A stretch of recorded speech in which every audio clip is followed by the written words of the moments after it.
Welcome, everyone, and Happy New Year! Almost. My name is Michelle Joy Kramer, and I'm a board certified health coach. My passion is supporting individuals and corporate teams in achieving optimal health and wellness through healthy lifestyle choices, including nutrition, exercise, spirituality, relationships, and careers. I built a global private concierge health coaching practice doing what I love. And I am so honored to be interviewing my colleague today, Dr. Michael Greger. Dr. Greger is a physician and internationally recognized speaker on nutrition. His science-based nonprofit, nutritionfacts.org, offers a free online portal hosting more than 2,000 videos and articles on a myriad of health topics. Dr. Greger is also an acclaimed author, How Not to Die, How Not to Die Cookbook, and How Not to Diet became instant New York Times bestsellers. Today, we are going to talk about his latest, newest book, which I have 200 in my office, How Not to Age. Dr. Greger, it's so good to be with you today. I'm so glad to be here. I'm looking forward to hopefully inspire some of your viewers to live longer, better lives. And How Not to Age also became an instant New York Times bestseller, coming in last week at number 2. Very excited. Wow. Congratulations. Not surprised. All right, so let's jump right in. So, Dr. Greger, share with me your top 3 secrets of how not to age. Wow. Well, it turns out only about 25%, based on studies of identical twins. Only about 25% of the difference in lifespan between people is determined by genetics. So the question then becomes, what can we do over the majority of which we may have some control? The most important thing would be diet. According to the Global Burden of Disease Study, the largest systemic analysis of risk factors for disease and disability in history, determined that the number one cause of death in these United States is the American diet, bumping tobacco to number 2. Cigarettes now only kill about 500,000 Americans every year, whereas our diet kills many more. And they determined of like what's the worst thing about the American diet? Well, the top 5 in terms of the most contraction of expected lifespan, the number 1 worst thing about our diet, not eating enough legumes, beans, split peas, chickpeas, and lentils. Number 2, not eating enough whole grains. Number 3, not eating enough nuts and seeds. So 3 out of 5 are things we're actually not eating enough of. Number 4, we're eating too much meat. And number 5, we're drinking too much soda. But so those are some simple, actionable things we can do to improve our longevity. Great. So my next question was, what are the top 5 foods that we should be eating every day to boost longevity? Well, so I would add to that list dark green leafy vegetables, which is the vegetable most associated with longevity, thanks to the nitrates that actually slow our metabolism like caloric restriction. But instead of walking around starving all the time, you can just eat a big salad. And also berries. So berries are the fruit most associated with longevity, also have a variety of benefits for eyesight and cognitive health and artery function, etc. We think it's because of these anthocyanin pigments, which do get cleared from the body within about 6 hours after consumption. So I encourage people to consume sources at every meal. So you can have berries for every dessert, or hibiscus tea has the same kind of berry nutrients, or there are savory sources like purple cabbage or red cabbage, purple sweet potatoes. These are the kind of foods I encourage people to try to fit into their daily routine. We have lots of sweet potatoes for you coming to you in Naples. Can't wait. Just know. Did you have your berries this morning? I did have my berries. Today cranberries. It's a rare time. Where I live, I can actually not get cranberries year round. I can really only get them kind of during the holiday season. So I stock up. So I got a freezer full of cranberries. So yeah, I've been working through them. And where are you living today? Which area? So now I'm actually in rural Virginia. Okay. which is great during a pandemic. It's kind of a little Walden Pond kind of writer's retreat. But now that the world's opened back up, I find myself in the middle of nowhere, hours from the nearest airport. So I'm moving back to civilization at the end of this month, December 28th, moving to Washington, D.C. to be next to the airport for my 100 city 6-month speaking tour. One Wow. of which, Naples. We can't wait, which by the way, we've sold out, just No, FYI. all right.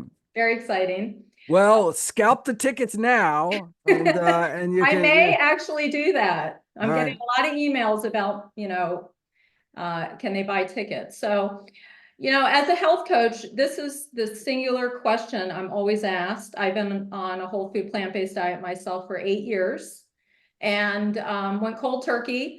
And clients and people always ask me, well, what about fish? How come you don't eat fish? And they thought, they think fish is healthy. So can you share your perspective as if fish is part of this longevity plan? And if it is, what kind of fish and how often should we be eating it, et cetera? Yeah, unfortunately, our oceans have essentially become humanity's sewer.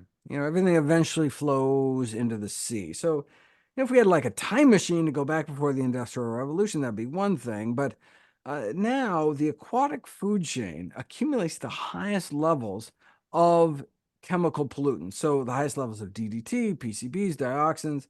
Now, in the US, for example, hundreds of thousands of babies are born every year with brain damage because their mothers were eating mercury contaminated fish, leading to loss of intelligence estimated to cost us billions of dollars a year.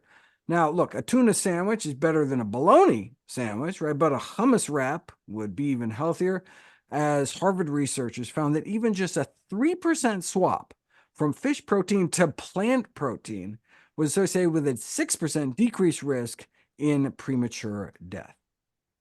Wow, that's remarkable. Is there still bologna out there? People still eat that? Oh, I hate to think of it, but yeah, processed meat, bacon, ham, hot dogs, lunch meat, sausage. These are what we're feeding to kids, right? In these Lunchables, but are a known group 1 category carcinogen, right? We know they cause cancer, colorectal cancer, which is the #1 cancer killer among non-smokers. Which is really interesting. And then we want our children to perform at this high level eating bologna sandwiches. Yeah, So we're really not setting them up for success in the short or long term, right? no. My next question is, there's this shared belief that people die of old age, but you claim this isn't true. What is the real truth behind that belief? Yeah. So yeah, I talk about that, I think in the introduction to the book. We're based on a study of 32,000 consecutive autopsies. Centenarians, those that live to be 100, in every single case, 100% of cases died from disease, even those who appeared perfectly healthy and their physicians thought they were healthy. When you actually cut them open, they all every single one of them died from disease, most often heart disease, which is the #1 killer of men and women in general. And so, if death is due to disease, why wasn't my book, How Not to Die, all the longevity book anyone needs, right? I just had 15 chapters, each of the 15 leading causes of death, talking about the role diet may play in preventing, arresting, reversing each of our top 15 killers. But, when I was researching this book, I realized that age is a significant risk factor for many of our leading killers. So, for example, even if all cancer was cured tomorrow, the average life expectancy in the United States would only go up 3 years. Why? Because if you don't die from one age-related ailment, you'll just die from another one. So yes, you didn't die from cancer. Well, that's just, you were going to die from a heart attack a year later. And so it really didn't give you that much benefit. So if we could actually slow down the aging process, instead of just playing whack-a-mole with different diseases, we could reduce our risk of all of these major killer age-related diseases. And so that's really became the impetus of why I decided to write the book. Great. So you kind of answered this already, but I like to repeat things because I think some people hear things, but they don't hear things. So What would you say, what are some simple things, a couple things that people can do every day consistently that can help us live longer and healthier? Yeah, so diet's the most important. So I would, if I just added three foods to anyone's diet, it would be beans, greens, and berries. And if there were just three foods I would remove from one's diet, if I could only pick three, it'd be number one, anything with trans fats, these partially hydrogenated vegetable oils. Number two, processed meat, as we talked about. And number three, liquid candy, the soda and other sugar sweetened drinks. And so if you just did those two things, you would really go a long way towards improving your health and longevity. And what do you, how long do you find it takes for people? I know for me, when I'm coaching people, I always say, up to 3 months typically, sometimes 16 weeks for people to see a change. In your opinion, if somebody's coming from bologna sandwiches, how long do you really, have you, with the research, seen some changes and results? Could that be in 24 hours? Could that be from a time standpoint? So it depends on the patient population. But so I have a self-selected sick population as a physician, obviously. And so people, both patients and physicians alike, underestimate the power of lifestyle to so dramatically improve the situation because you're treating the root cause, that patients often find themselves rapidly over medicated. So if you are on blood sugar lowering drugs or blood pressure lowering drugs, and you start eating healthy without talking to your doctor, you can so dramatically improve the underlying disease process that you can, you're on multiple blood pressure drugs, you drop your pressures too low, you get dizzy, fall over, hurt yourself. Similarly, you can drop your blood sugars. I mean, you can't be on the same amount of insulin, but all of a sudden so improve your insulin sensitivity, so improve the ability of that hormone to actually work in your body because you're eating healthy, then you could find yourself in dangerous straits, end up in an ER. So that's why you need to do this with your medical profession so they can wean you off these drugs as your body starts healing itself. Love it. I have found over the years, over the last 14 years as a health coach, I always have clients, if they don't have one, work with a lifestyle medicine doctor alongside with me. And it's Great. amazing, the changes that happen with their lifestyle medicine doctor. So, my next question is, what is the one food that most of our listeners are eating every day, not realizing that it's creating inflammation and keeping us from aging well, or perhaps even cutting our lives shorter? Well, yeah, there's a lot of foods that I really have this kind of health halo, this undeserved health halo. Fish would be one of them. Eggs. People have Mm, the egg industry has been very successful in convincing people that eggs are helpful for them, but they are the most concentrated source of dietary cholesterol in the American diet. And also have this choline, which turns into trimethylamine oxide in our body, which can have negative effects. But even the egg industry's own studies show that if you eat eggs, you'll increase your blood cholesterol, which is a leading risk factor for the number one killer of men and women. That's why the largest study of diet and health in history, the NIH AARP study, found that even half an egg a day significantly increase one's risk of premature death. wow. Do I dare ask about chicken? Again, food isn't so much good or bad as it is better or worse, because food is a package deal, right? Every time we put a food in our mouth, there's an opportunity cost, a lost opportunity to put something even healthier in our mouth, right? And so are, eggs healthy? Well, compared to breakfast sausage, absolutely. Compared to oatmeal, not even close, right? Mhm. So is chicken healthy? Chicken is healthier than pastrami. But again, that hummus wrap or bean burrito or something would be healthier still. Great. What about coffee? Which I do love my morning coffee. Um, Talk to me a little bit about coffee. We hear a lot of good things and bad things about coffee, and especially for anti-aging. And what are your thoughts? Well, you will be very happy to know that I have a whole chapter in the autophagy chapter talking about the benefits of coffee in terms of anti-aging, in terms of boosting this kind of housekeeping process within the body. Previously, in How Not to Die, for example, in my chapters on liver disease, depression, and Parkinson's, I talk about how, the benefits of coffee for the liver, mind, and brain. In addition to anti-aging, coffee drinkers tend to live longer. 3 cups of coffee a day is associated with about 13% lower risk of premature mortality. Same with decaf. And filtered is best, paper filtered. Those that drink paper filtered coffee live even longer than those who don't. And they both live longer than those who don't drink coffee at all.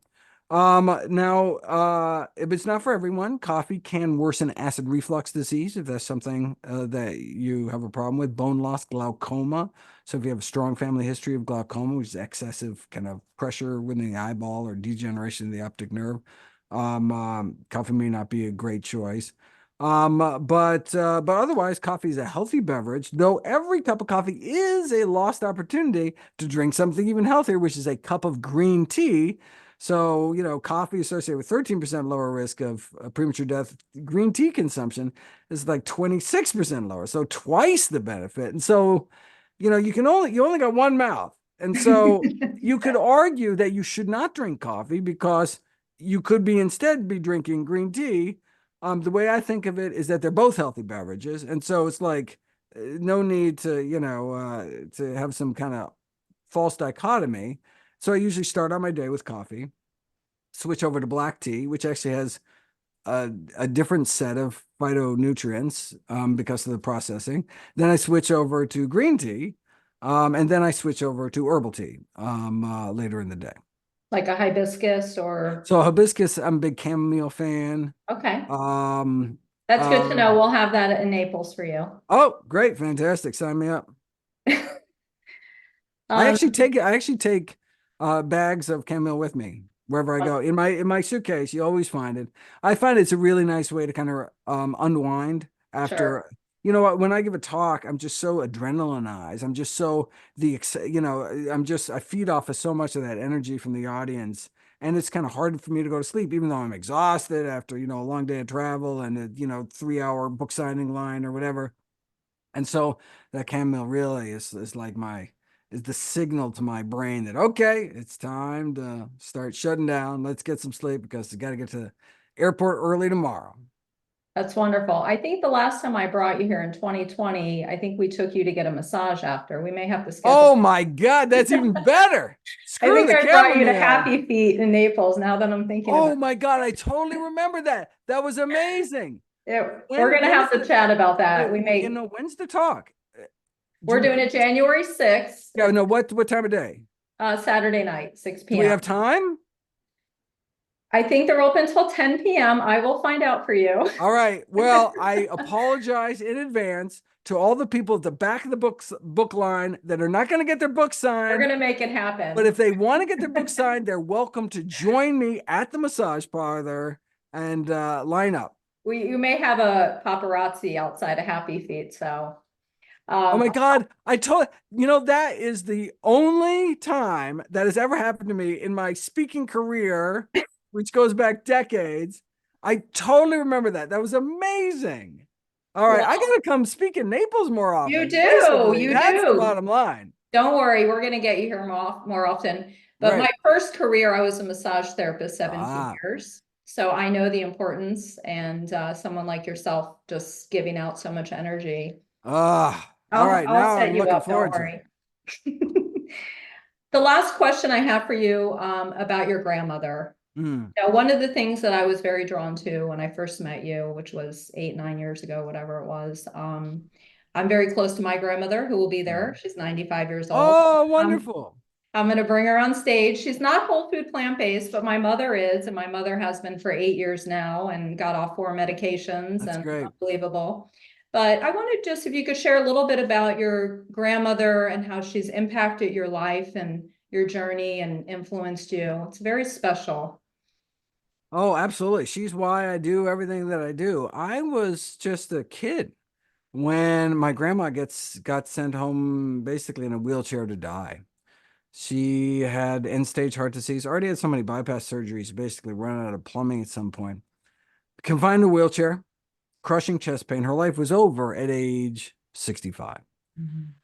But then she heard about this guy, Nathan Pritikin, one of our early lifestyle medicine pioneers. What happened next is actually detailed in Pritikin's biography. It talks about Frances Greger, my grandmother. They wheeled her in, and she walked out.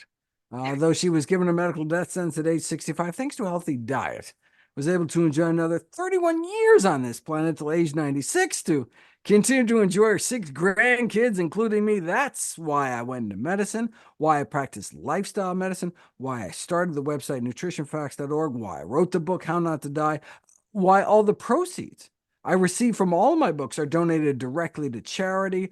I just want to do for everyone's family what Pritikin did for my family. That's very touching. It really is. And I'm sure your grandmother is extremely proud of you every single day. Oh, So, Dr. Greger, I can talk with you all day long. And our time is up, and I just cannot wait to see you in Naples. We are so excited to have you here. And as I mentioned, we're sold out. We sold out last week. I even opened up 50 more seats. So there is a wow. huge demand. Great. 300 people there. And, I just want to say to everybody, get out, go get the book. It's incredible. I'm also going to post your book trailer, How Not to Age book Great. trailer, for people to watch as well. And I just want to thank you from the bottom of my heart. You have completely changed my life, my clients' lives, my family, my friends, everyone watching. And it's just so wonderful what you do for everybody in the world. You're an amazing person. Oh, you look, all the information in the world is useless unless there are people in the trenches like you actually putting into practice and helping people live longer, better lives. So together we are a good team. We are. I'm the practitioner that everyone hates because I'm the one that holds them accountable, and you got to do it. And Right. we are a team in this. It So doesn't work unless you do it. very true. Thank you so much, Dr. Greger. See you soon and happy holiday. Thank you. Can't wait. Keep up the good work. Thank you.